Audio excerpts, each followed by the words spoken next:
Hi, my name is Tony Pegram. This is my multiculturalism project. So a little bit of background here about Ronald Takaki. Hopefully I'm saying that correctly. I apologize if I'm not. Takaki taught UCLA's first Black history course. The diversity in his class made him ask himself what he called the epistemological question. How do I know that I know what I know about the history of the people of the United States? So, with this question, he began to study the culture within his classroom. This changed the tone of his course from being just Black history to racial inequality in America. He referred to this method of teaching as the comparative multicultural approach, which looks at all of the pieces of the cultures in the United States. This comparative multicultural approach is what led to the writing of his books, including the textbook we used for this class titled A Different Mirror.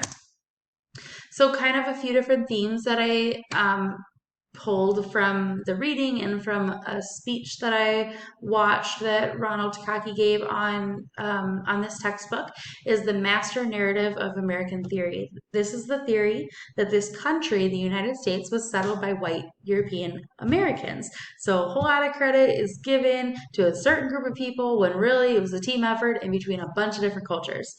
And then again, this epistemology, how do you know that you know what you know? And this is kind of the theme of my whole PowerPoint here because I feel like this is a really, really important question that he asks. Takaki studied a range of cultures side by side instead of grouping everyone together. He felt that there should be a sense of unity between everyone. So, one example that he gives in his speech is in the 19th century, 4 million Irish came to the United States. About 500,000 Chinese also migrated here around that time. So, these cultures, along with many others, helped build the economy in this country. Because of this, they decided to stay and make America their home. That sounds like a beautiful, happy ending, but unfortunately, the ongoing pattern in America is that immigrant cultures are forgotten about and go unrecognized as being a part of America. The credit is always given to white European Americans, and the story in textbooks is usually told wrong.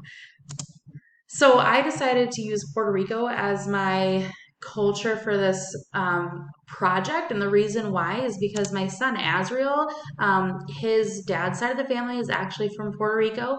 Unfortunately, my son's biological father passed away when he was 2 years old, and his parents passed away when he was at a young age as well. So I never really got the chance to get to know his side of the family, and I feel like it's really important for me to learn about my son's culture because he's a huge part of my life. So I just this one kind of hits close to home, and I really wanted to do this to Puerto Rico for my project.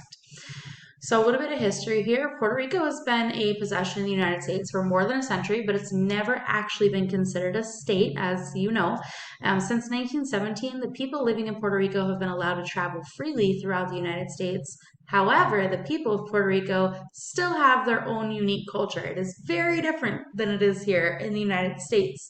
According to the Library of Congress, Puerto Ricans leaving their homelands can involve many of the same cultural conflicts and emotional adjustments that most immigrants face, whether they're from Mexico or China or Ireland or any other culture. They kind of go through the same struggles that everyone else does.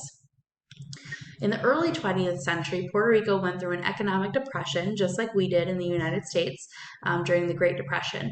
Very few Puerto Ricans could actually afford to travel or move to the United States during this time. After World War II, the number of Puerto Ricans living in the United States jumped from just a small number of 20,000 to roughly 1 million by the mid 1960s. And I believe I read somewhere online that like 45% of them actually went to New York City, which is also where my son's father's parents moved to from Puerto Rico, and he was born in Brooklyn. So that's definitely true.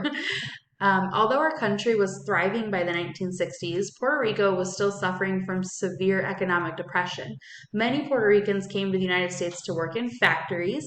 This is similar to the historical events explained by Ronald Takaki regarding the Irish and Chinese immigration that I just spoke about on the previous slide during this time as well. So, according to an article by NBC News, there's a term used to describe Puerto Ricans who have moved from Puerto Rico to the United States. The name Nuyorican, I believe it's pronounced, is sometimes proudly claimed by Puerto Ricans living in the US, but it can also be an offensive term to some people still living on the island. So it's kind of hit or miss. Best to just stay away from the term.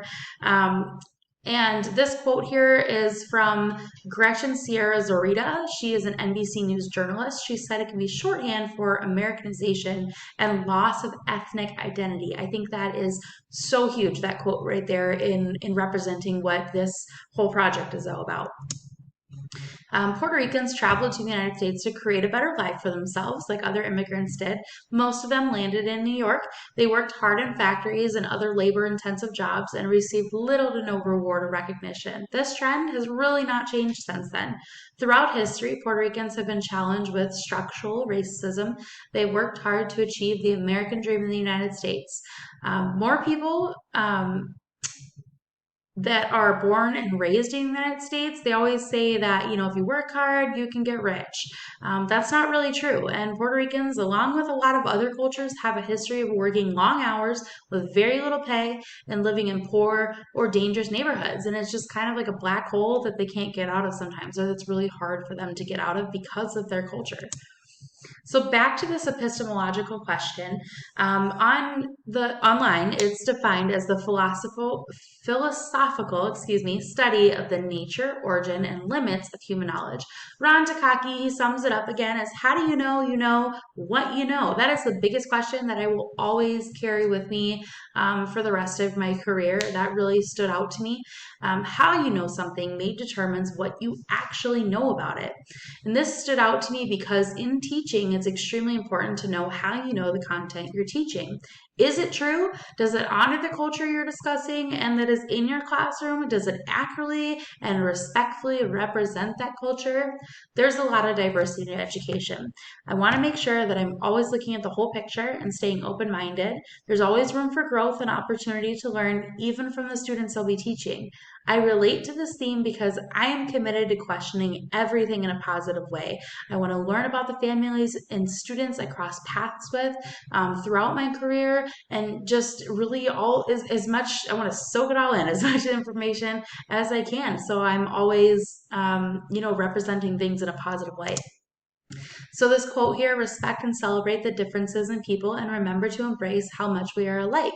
In this picture over here, I really love that quote. And this picture I think is a really great idea. I'd love to do in my classroom someday, just kind of teaching kids about all the different cultures and they're working together to create the planet, all in one space together.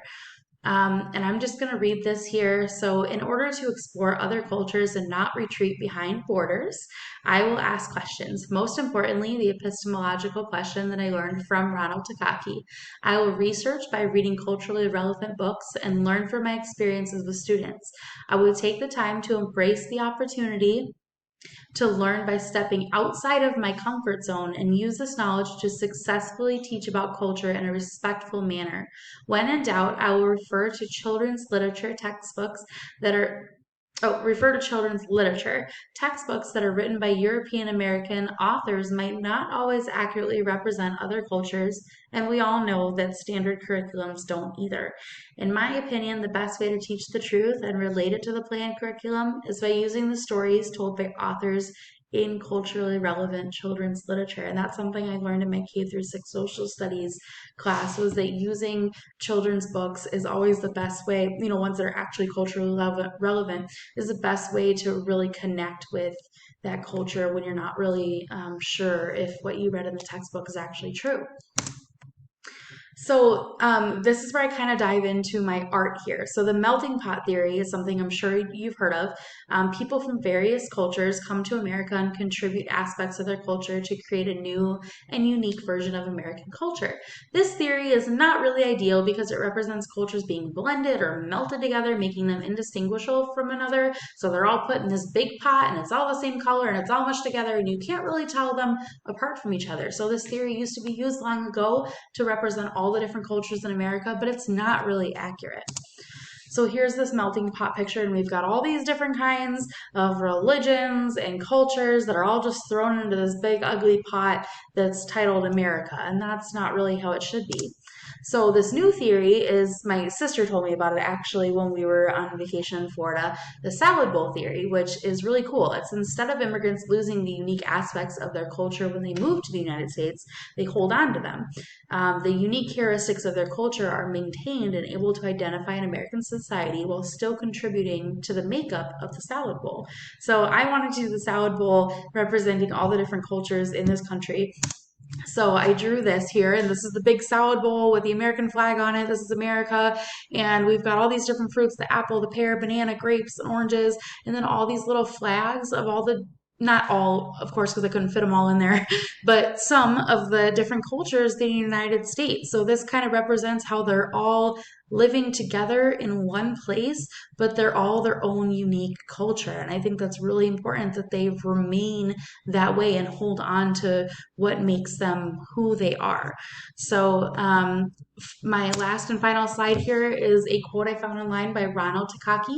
And it says, "The task for me is to not only comprehend the world, but to change the world. I would like to see a world where America lives up to its ideals and resolves the contradiction between reality and principles." And I think that's a really beautiful quote. Um, Thank you so much for listening, and I hope you enjoyed my presentation.